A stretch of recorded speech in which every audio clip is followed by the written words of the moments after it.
আপনার পরিবারকে আন্তরিক শুভেচ্ছা এবং অভিনন্দন জানাচ্ছি।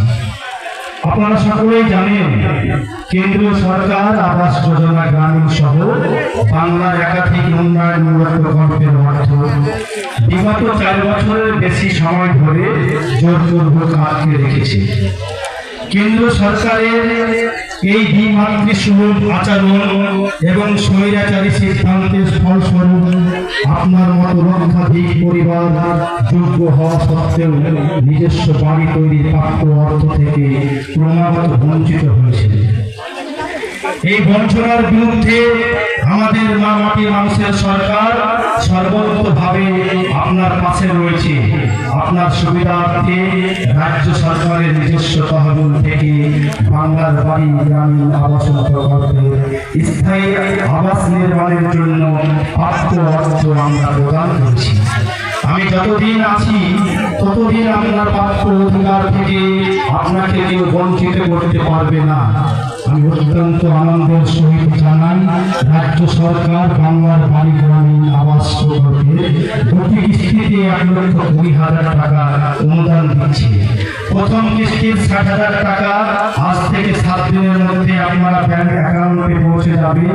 বাংলার বাড়ি গ্রামীণ প্রকল্পের দ্বিতীয় পর্যায়ে অনুদান পাচ্ছেন মোট 20 লক্ষ পরিবার। বাংলার বাড়ি গ্রামীণ প্রকল্পের দ্বিতীয় পর্বের সরকারের ব্যয়ের পরিমাণ 24,000 কোটি টাকা। এর আগে বাংলার বাড়ি গ্রামীণ প্রকল্পের প্রথম পর্যায়ে আমরা 12 লক্ষ পরিবারকে বাড়ি নির্মাণের জন্য অর্থ প্রদান করেছিলাম। রাজ্য সরকারের ব্যয় হয়েছিল 14,400 কোটি টাকা। অর্থাৎ বাংলার এই উন্নয়নমূলক প্রকল্পের 2টি পর্যায় মিলিয়ে বাংলার 32 লক্ষের অধিক পরিবারকে বাড়ি নির্মাণ করে দেওয়া হচ্ছে।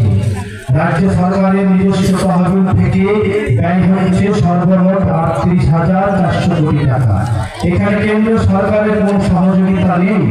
এই কারণে আমরা এদের বলি বাংলা বিরোধী বলি। আমি আশা করছি রাজ্য সরকার এই কর্মোদ্যোগ আপনার বাড়ি নির্মাণের স্বপ্নকে বাস্তবায়িত করার লক্ষ্যে এগিয়ে নিয়ে যাবে। এই অর্থ আপনার অধিকার। এই স্বপ্ন বাস্তবায়নে রাজ্য সরকারের তরফ থেকে একটি ক্ষুদ্র প্রচেষ্টা। আপনার বাড়ি নির্মাণে কোনো অসুবিধা হলে সরাসরি আমার সাথে 91,370 নম্বরে যোগাযোগ করবেন। শুভেচ্ছা আনতে আমাদের মাননীয় মুখ্যমন্ত্রী মমতা বন্দ্যোপাধ্যায়, পশ্চিমবঙ্গ সরকার। সকলে ভালো থাকবেন, সুস্থ থাকবেন এবং সকলেই আপনার সুস্থভাবে বাড়ি যাবেন। ধন্যবাদ।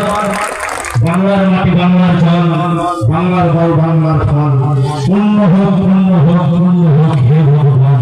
এই যে আমাদের মানবিক মুখ্যমন্ত্রী, এই যে আমাদের সংস্কৃতির মুখ্যমন্ত্রী, আপনারা সকলেই জানেন।